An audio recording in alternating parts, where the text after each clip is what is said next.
Hello மக்களே, welcome to நம்ம Tamil serial express exclusive and instant அப்டேட்ஸ்க்கு மறக்காம நம்ம யூடியூப் சேனலை சப்ஸ்கிரைப் பண்ணிக்கோங்க. மற்றும் ஒரு நியூ சீரியல் இந்த அப்டேட் 2 நாளைக்கு முன்னாடியே சண்டே வந்து ரிலீஸ் பண்ணிட்டாங்க. நியூ சீரியலுடைய டைட்டில் நேம் பூங்கொடி அப்படின்னு சொல்லி.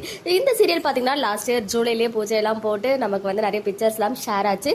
சொக்க தங்கம் அப்படின்னு டைட்டில் வச்சிருந்தாங்க. இப்போ வந்து டைட்டில் பூங்கொடின்னு சேஞ்ச் பண்ணியிருக்காங்க. ஸோ ஏன்னு தெரியல, நிறைய சன் டிவி சீரியல்ஸ் இப்படி தான் பூஜை போடும்போது ஒரு பேர் இருக்கும், ரிலீஸ் ஆகும்போது வேற ஒரு நேம்ல இருக்கும். இதெல்லாம் ஒரு சைடு இருக்கு. இந்த சீரியலை எந்த ப்ரொடக்ஷன் ஹவுஸ் ப்ரொடியூஸ் பண்றாங்க அப்படின்னு பார்த்தீங்கன்னா கரண்டா 7th சீரியலா ப்ரொடியூஸ் பண்ணிட்டு இருக்க 18 ரீல்ஸ் அப்படின்ற ப்ரொடக்ஷன் ஹவுஸ் தான் இந்த சீரியலும் பண்றாங்க. இந்த சீரியலோட டைம் ஸ்லாட் ஆஃப்டர்நூன் ஸ்லாட்டா வரும் அப்படின்னு எதிர்பார்த்தது தான். ஸோ இவ்வளோ இயர்லியர் ஸ்லாட் கொடுப்பாங்க அப்படின்னு எதிர்பார்க்கல. என்ன ஸ்லாட் அப்படின்னு பார்த்தீங்கன்னா 11:30க்கு கம்மிங் மண்டேல இருந்து லான்ச் ஆக இருக்கு. ஸோ 11:30க்கு போயிட்டு இருந்த 7th சீரியல் இனிமேல் 11 o'clock டெலிகாஸ்ட் ஆக இருக்கு கம்மிங் மண்டேல இருந்து.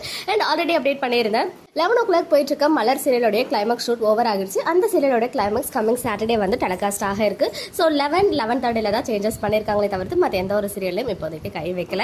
பூங்கொடி சீரியல் கம்மிங் மண்டேல இருந்து 11:30க்கு லான்ச் ஆக இருக்கு. அண்ட் இந்த சீரியலை பார்த்தீங்கன்னா எதிர்நீச்சல் ஆக்ட் பண்ண நிறைய பேர் வந்து இதுலயுமே இருக்காங்க. ஜான்சி ராணி அண்ட் கரிகாலன் காம்போ இதுலயும் இருக்காங்க. அண்ட் இதுல வந்து வெளியா வராங்க போல. Even Jhansi Rani actress Gayathri ma'am இருக்காங்களே, அவங்க விஜய் டிவியோடைய சிந்து பைரவி சீரியல்லையுமே one of the important role பண்ணிட்டு இருக்காங்க.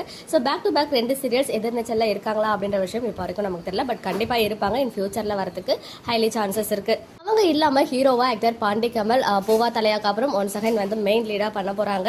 பூவா தலையால கூட one of the important role second lead மாதிரி தான் பண்ணிருந்தாங்க. இதெல்லாம் ஹீரோவா பண்றாங்க. வாய்ஸ் மட்டும் இப்போதைக்கு கொஞ்சம் சூட் ஆகாத மாதிரி இருக்கு. பட் போக போக பழகிடும்னு நினைக்கிறேன். அண்ட் ஹீரோயினா ஆக்டர் ஸ்வேதா ஃபர்ஸ்ட் டைமா. ஸோ பூவா தலையால ஆக்ட் பண்ண 2 பேர், செகண்ட் லீடா ஆக்ட் பண்ண 2 பேருமே இந்த சீரியல்ல மெயின் லீடா கமிட் ஆகியிருக்காங்க. ஈவன் 7th சீரியல்ல வர தாத்தாவுமே இந்த சீரியல்லுமே இருக்காங்க. ஸோ 7th ப்ரொடக்ஷன் ஹவுஸ் தான் ப்ரொடியூஸ் பண்ணாங்க. ஸோ பேக் டு பேக் அவங்களுடைய ப்ரொடக்ஷன் சீரியல்ஸ் வந்து பார்த்தீங்கன்னா 11 to 12 வந்து டெலிகாஸ்ட் ஆக போகுது கம்மிங் மண்டேல இருந்து. இந்த நியூ டைம் ஸ்லாட்ஸ் பற்றின உங்களுடைய ஒப்பீனியன் என்ன அப்படின்னு கமெண்ட்ல சொல்லுங்க. அண்ட் 11 o'clock 7th ஷிஃப்ட் ஆகிட்டாங்க அப்படின்னு சொல்லும்போது கண்டிப்பாக அடுத்த ஒரு ஆஃப்டர்நூன் ஸ்லாட் சீரியல் லான்ச் ஆகும்போது 11 o'clock சீரியலை என் பண்ணிடுவாங்க அப்படின்றதுல எந்த ஒரு டவுட்டுமே கிடையாது. ஓகே மக்களே, நெக்ஸ்ட் வீடியோவில் மீட் பண்ணுறேன். எக்ஸ்க்ளூசிவ் அப்டேட்ஸ்க்கு மறக்காம நம்ம யூடியூப் சேனலை சப்ஸ்கிரைப் பண்ணிக்கோங்க.